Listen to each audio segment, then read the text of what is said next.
With Russell Wilson off the market, I want to talk about where the Browns quarterback search goes next because there is one name that has come up a ton, and I've discussed him plenty on the show, and that is Kirk Cousins from the Falcons. However, might be this tiny little hiccup when it comes to trading Kirk Cousins, and that is you may have to wait until after the draft. And I don't know if that's something Cleveland wants to do. So Albert Breer on Monday put this on Sports Illustrated. Why would Cousins block a trade to a place where he can start? My understanding, it would be chiefly to avoid the situation he found himself in last April when he was blindsided by Atlanta's decision to take Michael Penix Jr. with the 8th pick. Cousins has already signaled to teams that he would likely want to wait to see what happens over draft weekend before accepting a trade. Now, it's important to note that Cousins has a no-trade clause, so it's not like the Browns and the Falcons can come to an agreement on a trade and get it done without Cousins' approval. And after, like Albert Breer points out, what happened last year where Kirk thought he was going to end his career in Atlanta and 6 weeks later they take his replacement, I can understand why he's got some hesitancy to sign off on a trade to a team picking number 2 overall that might just draft his replacement, and a year from right now, he finds himself in the exact same position where he is on the outside looking in, and some rookie has taken his job. I do not believe the Browns want to wait until after the draft to get the next quarterback on the roster. For one, they only have Kenny Pickett on the roster. They're going to need more than just one quarterback to even go through like drills and workouts before the draft starts, right? You've got OTAs kicking off next month. So someone is going to be added to that quarterback room between now and the start of the NFL draft. I have a very hard time believing that it'll just be Kenny Pickett when the team starts to get back together and teams begin implementing the new offense, and all of a sudden there's only one quarterback to run all the drills. So from a logistical standpoint, it doesn't make sense to only have one quarterback. Now, you could just go out and sign like a Josh Johnson where you bring him in, you go, listen, we just need an arm for throws and for drills. But for a team that's really looking for the next quarterback, I think they might be trying to shoot a little bit higher than a Josh Johnson. So that's one hurdle, is just the organization of those drills and only having Pickett on the roster. But also, do you really want to wait until after the draft to trade for the quarterback that you expect to start week 1? And one would think for the draft picks you give up for him, which I don't believe would be a ton, but still you'd be giving up some draft capital, and the contract you'd be taking on, you'd want that guy in Cleveland ASAP as possible. You don't want to wait until after the draft, right? You want him here learning the playbook, get into the offense, hit the ground running as quickly as possible. So that's where I think we might run into a little bit of a hurdle when it comes to trading for Kirk Cousins. If you have to wait until after the draft, do the Browns decide, listen, if you won't take our word for it that we are not going to take a quarterback at number 2, then you're just going to have to sit in Atlanta. Or you can just trust us that we're not going to take a quarterback at number 2 and come to Cleveland now and we can get things moving. I would suspect the Browns would like to get Cousins, Carson Wentz, Joe Flacco, whichever quarterback, because I believe they will add another quarterback in the offseason before the draft, here on the sooner rather than later side. If they were waiting on Russell Wilson's decision, now that they have it, they should be full steam ahead on whatever plan B was, whether that's Cousins, Flacco, Wentz, and not, let's just sit for a month.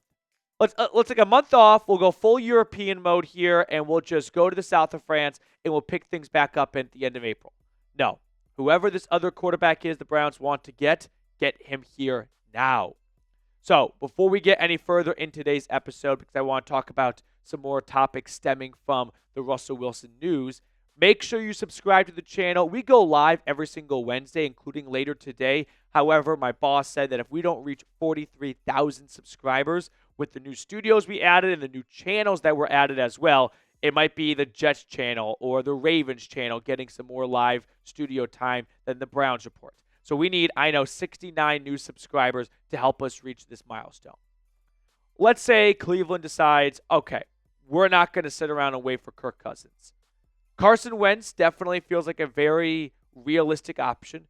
It's a name that we've talked about on the show for well over a month now at this point, maybe right at a month, as this is the name to keep an eye on, right? I think the original 3 quarterbacks that were rumored to Cleveland, Daniel Jones, Carson Wentz, and do you remember the third one? There was one more. Remember, I don't think was it Flacco? It might have been Flacco, but there was 3 guys that were kind of tossed out there a month ago. Anywho, Wentz is not very inspiring. He's also, who was it? Was it Fields? I don't think it was Fields. Back on track. Wentz, not very inspiring. We all know this at this point. I think Carson Wentz has proven that he is just a backup at this point of his career. And I don't dislike the idea of adding Carson Wentz the backup. But if you tell me the quarterback competition for week 1 is Carson Wentz and Kenny Pickett and a rookie, you're going to have a tough time getting eyeballs on this team. But the cold hard truth is that was likely the case no matter what you did at quarterback this offseason. Rodgers, Wilson, and Cousins would yield better optimism from their career and their success. That's just a bit of more of a jersey seller than Wentz is. Can we agree on that? But Wentz is a lot cheaper, and if you don't believe Cousins is going to bounce back and there's a marginal difference between the two, you may as well take the guy who doesn't require any draft capital and who has probably half the salary than Kirk Cousins does. However, I don't think it's a marginal difference. I might just be completely wrong on this one, and I've got some weird blinders on here, some weird Cousins goggles on. I think Kirk Cousins is going to have a better 2025 season than what a lot of the doubters out there believe. And when you look at the way he ended last year versus the way he started, I understand where the doubters come from. It was an abysmal final 5 games for him before he got benched for Penix. I am going to choose to believe, and I could be really dumb for this, that was a result of a 36-year-old quarterback playing through a shoulder and elbow injury to his throwing arm when he really should not have been out there, but he did not want to go to the bench knowing with a rookie behind me, I may never get the starting gig back.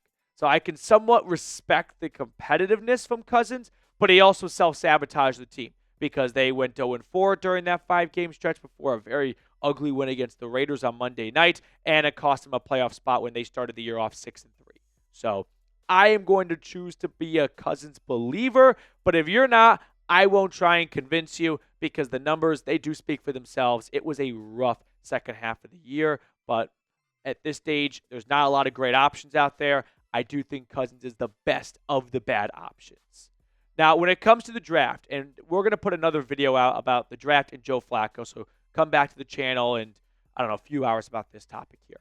I don't believe that anything that's happened over the last 24 hours or anything that's going to happen over the next 48, 72 hours or the next 3 weeks should influence the Browns' draft plans.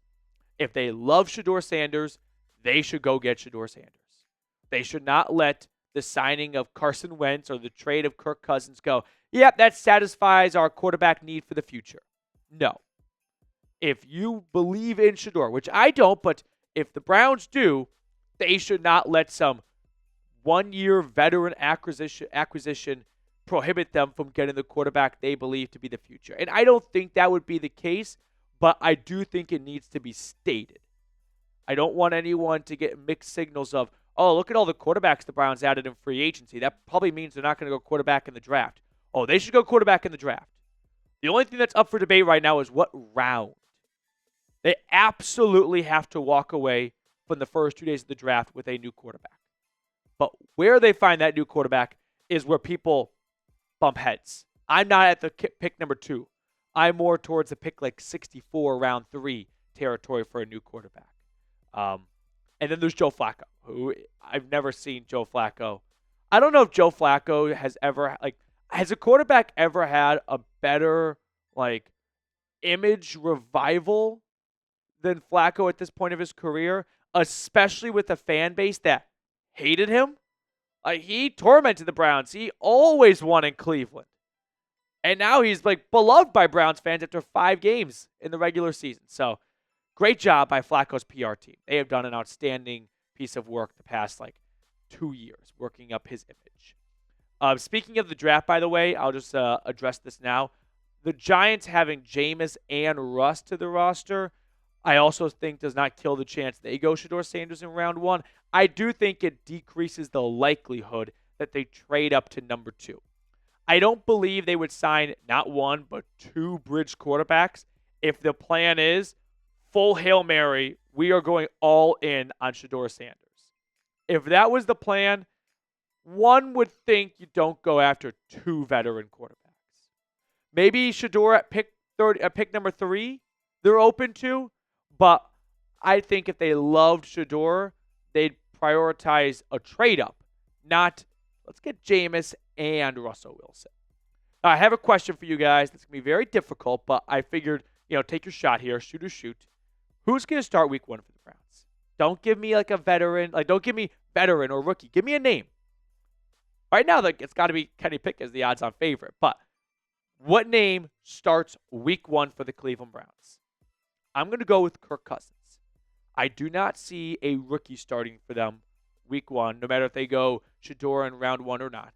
I think that rookie's going to sit for at least the start of the year. Baker was first overall pick. He didn't even start week 1. So, who starts week 1? I'll go with Kirk Cousins. Give me your name down below. Do we have anything else to get to on today's episode? Oh, yes, thank you. Aaron Rodgers. I forgot my own script. So, just want to talk a little AFC North news in general. Aaron Rodgers is a Pittsburgh Steeler. I read that Russell Wilson was trying his absolute best to remain in Pittsburgh up until the last possible moment. Then he decided to go to the Giants, which I wonder if Sierra was like, listen, I'm not doing Pittsburgh for another year, so let's go to the Big Apple. But Rodgers, he's a Steeler. When that happens, I don't know. We're talking about someone who really likes being in the news when it's under his own jurisdiction, like when it's, in his control. But he likes the attention, and I think Rodgers could end this soon since there's really only one suitor left. He's only had interest in the Giants and the Steelers and a little bit of the Vikings. The Vikings reportedly have closed the door on that. The Vikings one is interesting, just talking NFL in general here. I wonder if there's some fear about J.J. McCarthy's rehab, and that's why they're like, let's see if we can drag this out a little bit because we need to buy time because we may not feel that J.J.'s rehab and recovery is going super smooth, and we don't have a backup quarterback at this moment. Daniel Jones has left. Sam Darnold's left. Nick Mullins has left. So we may not need Rodgers to be our long-term starter or anything like that, but we may need Rodgers to start the year for us because there are some concerns about JJ's health. And then even once that knee is healthy, he's kind of a rookie all over again since he missed all of his rookie season and almost all of preseason. So he's going to have some catching up to do. But I think Rodgers is going to be a Pittsburgh Steeler, and I think the Browns and other AFC North teams should be happy with that because Rodgers, I'm a little surprised, is the quarterback Mike Tomlin wants. Mike Tomlin is a no-nonsense coach. He pushes his guys harder than anyone else does in practice. Does that sound like someone who's going to jive with a quarterback who skipped mandatory minicamp to go check out the pyramids of Giza? No. Those are two personalities that I don't think are going to mesh well together. So I'm almost borderline excited to see how this goes in Pittsburgh. All right, that's going to do it for us on today's episode. Let's pick a card. Reed, which card do you want to go with for this morning's edition of the Cleveland Browns Report? Fumble. Queen of Hearts? Okay. I'm going to go with the 5 of Clubs. Okay, it's just been a little bit of a disaster here. You ready? Am I ready? I'm the one that's about to get fired from this. Ace of Spades. Ace of Spades. You pick the Ace of Spades pretty often, too. All right, that's going to do it for us. We're going to be live in a couple of hours, so come back and hang out with us. We'll talk Flacco. We'll talk draft. And I wanted to talk about some other free agency news that came out this morning / last night that should have your interest. So tune back in 5 p.m. Eastern for a live edition of the Cleveland Browns Report.